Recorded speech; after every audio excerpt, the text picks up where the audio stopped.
hadda aan u yeedho speechka ku xiga ama hadalkii ugu dambeeyey hadallada aynun ugu talagalnay inay halkan ka baxaan ha ii soo dhowaado Mr. Khaliif Sheekh Cumar Nuur gudoomiyaha ururka baananka Jamhuuriyadda Somaliland oo halkan ka jeedin doona kelmadiisa ama hadal doorka financial institution ama hay'adka maaliyadeed ay ku leeyihiin horumarinta dhaqaalaha.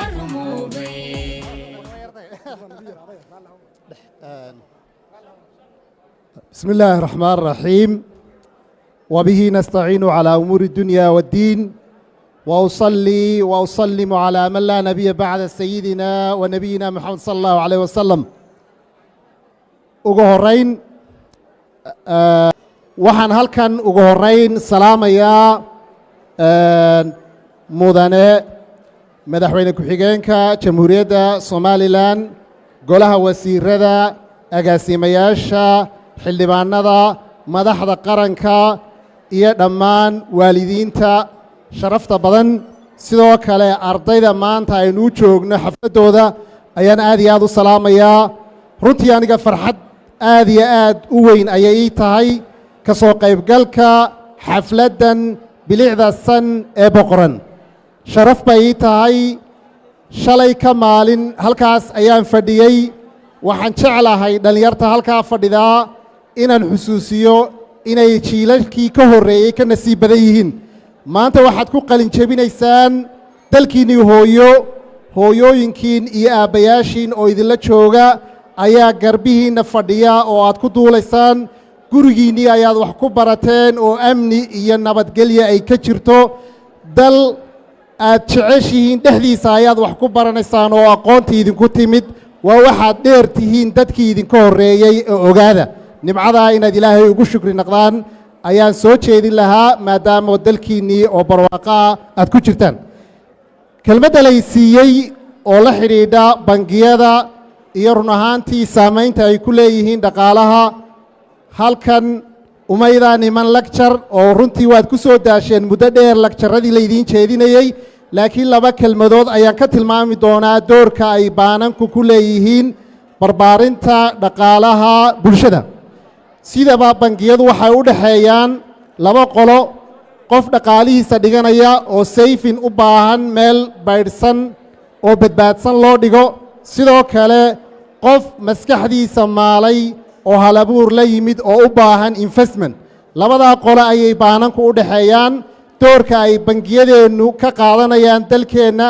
ayaan tusaalayaal ka soo qaadan doonaa maadaamaynu Jamhuuriyadda Somaliland aynu joogno baanankeeniina ka hana qaadeen 12 sano u dambeeyey tusaale waxaa idinku filan dalkeenna 4 bangi ayaa ugu waaweyn oo ka hana qaaday bangi cusubna hadda uu soo galay oo kii shanaada daartan aynu ku jirno cidda dhistay iyo hoteeladeennan waaweyn eed ogsoon tihiin waddooyinkeenna aynu hadda aynu ka shaqaysanno waxa ugu weyn ee maalgeliya waxa weeyaan dadka dhaqaalaha haysta oo ugu horreeyaan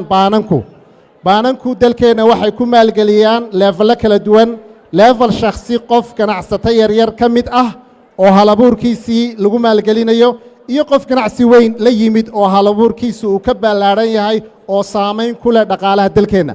marka waxaynu rabaa inaan idinla wadaago DB World ayaa tusaale idinku ah foreign investmentka dalkeenna yimid bangiyadeenna inta badan lagama sheekeeyo oo waxaa la yidhaahdaa haddii lagu sheelana waa la sheegaa haddii lagu sheelana waa la sheegaa haddii lagu sheelana waa la sheegaa maanta bangiyada dalkeennu waxay geliyeen sanadkii u dambeeyey lacag 450 milyan ah taa macnaheedu waxa weeyaan lacag u dhiganta DB World ayay sanad kastaba geliyaan dalka waxay taasi tusaale u tahay nool in bangiyadeennu dhaqaalaha dalkeenna lafdhabar u yihiin intaas ayaan ku soo koobi lahaa qaybta koowaad kelmadda dhiirigelinta ah ee maanta dhallinyarta aan rabo inaan kula dardaarmo waxa weeyaan sidaan horeba idinku sheegay aad iyo aad baad nooga nasiib badan tihiin sababtaa hooyooyinkeen iyo aabbayaashiin baa idin ag fadhiya dalkiinniina waad ku garaajood garaynaysaan annagu dalal shisheeye iyo dhul aannu dulsaar ku ahayn iyo luqada aanaan garanayn dhexdooda ayaannu ku barbaarnay marka waxaan idin leeyahay 3 arrimood baan idiin dardaarayaa maanta ta koowaad waxa weeyaan inaad yeelataan waxa loo yaqaan persistence waxa weeyaan maanta waad graduate garayseen noloshii oo jaranjaro ahayd jaranjaraad soo fuusheen oo fig baad soo gaadheen laakiin noloshu hadda ayuunbay bilow tahay runtii waxa idinka horeeya kacaakuf iyo waxyaalo fara badan markaa noloshii rasmiga ahayd ayaad gelaysaan shalay haddee hooyooyinkan iyo waalidkiin idin hagayeen maanta idinka naftiina idinka ayaa hagaya markaa hoggaanka aad hoggaaminaysay naftaada waad kufi doontaa waad kici doontaa waxaa loo baahan yahay persistence inaad la timaadid oo aanad ku niyad jabin kufidda iyo kacakufka kaa hor imanaya noloshu hadda ayay bilow idiin tahay taasi waa dardaarankayga koowaad hore u socda ayaan idin leeyahay qodobka labaad waxa weeyaan adduunku waxaa ka socda change aad iyo aad u baaxad weyn embrace change ka socda inaad ku qaabishaan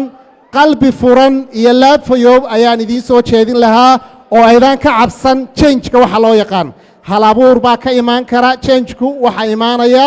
inaad waxa aad joogta halka ay maanta ay xaaladdu tahay xaalad ka fiican looga gudbo marka waxaan jeclaan lahaa changeka dhacayana idinku inaad ka noqotaan dadka hagaya shalay baabuurka waxa waday aabbihiin iyo hooyadiin maanta shookaanta idinka ayaa haya ee gaadhiga waxaan jeclahay inaad ku hagtaan yoolka loo baahanyay ee ah horsocodka nolosha qodobka saddexaad ee rabo dardaarankayga ugu dambeeya waxa weeyaan rajo ayaa lagu nool yahay weligiin optimistic waa inaad noqotaan mustaqbalka maanta aad joogtaan mustaqbal ka fiican baad abuuri kartaan maanta halkaad joogtaan iyo waalidiintiin halkay joogeen mustaqbal ka wanaagsan baad keeni kartaan adduunyada rag baa iyo dumar baa changeka abuuray mustaqbalkan aynu haysannana rag baa ka shaqeeyey haween tusaale waxaa idinku filan laydhkaa aynu maanta quruxdiisa aynu wax ku iftiinsanayno nin baa 1000 jeer isku dayey sida dunida oo madow markuu yimid siduu u iftiimin lahaa waa qof idinla mid ah oo waxaa laga yaabaa inaad ka aqoon badan tihiin maanta waxaan markaa leeyahay optimistic ha la noqdo future-kana u diyaargarooba uguna diyaargarooba weel weyn rabbi waxaa lagu baryaa weel weyn waxa aad u soo istaagtid ayaad gaadhi kartaa hankaaga intaas ayaan qaybtaa dardaaranka kaga baxayaa waalidiintana kelmad baan leeyahay waalidka maanta ku soo tabcay ubadkan ee in badan ku soo tabcay runtii waxyaalo badan oo loo mahadiyo ayaa halkan aan ka jeedin lahaayoo dadaalka aad samayseen waa ammaanaynaa waananu bogaadinaynaa laakiin arrin baan rabaa inuu hoosta ka xariiqo dhaqankeennii hore waxaa jiri jira wax la yidhaha xudun xidh carruurta maanta garaajuweyd garaysay dhammaan waan hubaa oo akoonnadoodu way maran yihiin waxay ku soo dhacayaan iyagoo aan shilin iyo beesad midna haysanin aynu ku noqono dhaqankeennii hore ahaa financial literacy-ga la xidhiidhay inaynu carruurteenna xudun xidh u samayno sabankan aynu joognana akawna ayaynu u furi karnaa oo maalinka uu jaamacadda bilaabo maaha maalinka uu iskuulka bilaabo ay la barbaari kara oo dhaqaalihiisa maalinka uu jaamacadda ka soo garaajuweyd gareeyo waxaa laga yaabaa isagoo oo lacag fiican inuu soo garaajuweyd garayn lahaa uu hal abuur u noqon lahayd iyo deeq waxbarasho ama deeq uu wax ku abuuro tusaalaan idiin soo jeedinayaa qolada fulaamin la yidhaha oo west africa deggan waa dad ina la mid ah ilmahoodu markuu dhasho waxay ugu xudun xidhaan digaagad